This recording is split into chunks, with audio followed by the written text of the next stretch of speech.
அடக்கமுடைமை. அடக்கம் அமரருள் உய்க்கும், அடங்காமை ஆரிருள் உய்த்துவிடும். அடக்கம் அழியாத புகழைக் கொடுக்கும், அடங்காமை வாழ்வையே இருளாக்கி அழித்துவிடும். காக்க பொருளா அடக்கத்தை, ஆக்கம் அதனினூ ஊங்கில்லை உயிர்க்கு. அடக்கத்தை உறுதிப்பொருளாகக் கொண்டு போற்றிக் காக்க வேண்டும். அந்த அடக்கத்தை விட மேம்பட்ட ஆக்கம் உயிர்க்கு எதுவும் இல்லை. செறிவறிந்து சீர்மை பயக்கும், அறிவறிந்து ஆற்றின் அடங்கப் பெறின். அறிய வேண்டியவற்றை அறிந்து நல்வழியில் அடங்கி ஒழுகப் பெற்றால் அந்த அடக்கம் நல்லோரால் அறியப்பட்டு மேன்மை பயக்கும்.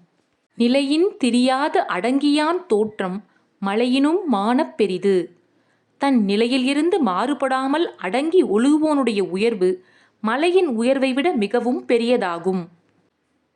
எல்லார்க்கும் நன்றாம் பணிதல், அவருள்ளும் செல்வர்க்கே செல்வம் தகைத்து.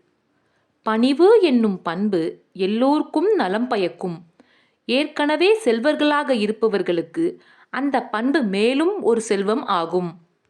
ஒருமையுள் ஆமை போல் 5 அடக்கல் ஆற்றின், எழுமையும் ஏமாப்புடைத்து.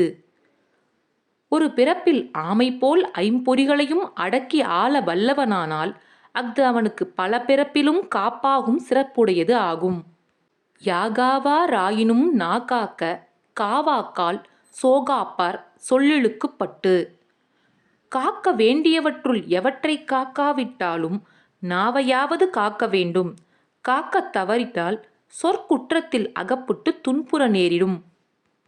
ஒன்றானும் தீச்சொல் பொருட்பயன் உண்டாயின் நன்றாகாதாகிவிடும். பேசும் சொற்களில் ஒரு சொல் தீய சொல்லாக இருந்து துன்பம் விளைவிக்குமேயானால் அந்த பேச்சில் உள்ள நல்ல சொற்கள் அனைத்தும் தீயனவாகிவிடும். தீயினால் சுட்ட புண் உள்ளாரும் ஆறாதே நாவினால் சுட்ட வடு. நெருப்பினால் சுட்ட புண் கூட ஆறிவிடும்.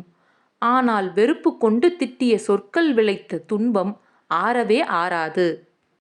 கதங்காத்துக் கற்றடங்கல் ஆற்றுவான் செவ்வி, அறம்பார்க்கும் ஆற்றின் நுழைந்து. கற்பவற்றைக் கற்று சினம் காத்து அடக்கம் எனும் பண்பு கொண்டவரை அடைந்திட அறம் ஆனது வழிபார்த்து காத்திருக்கும்.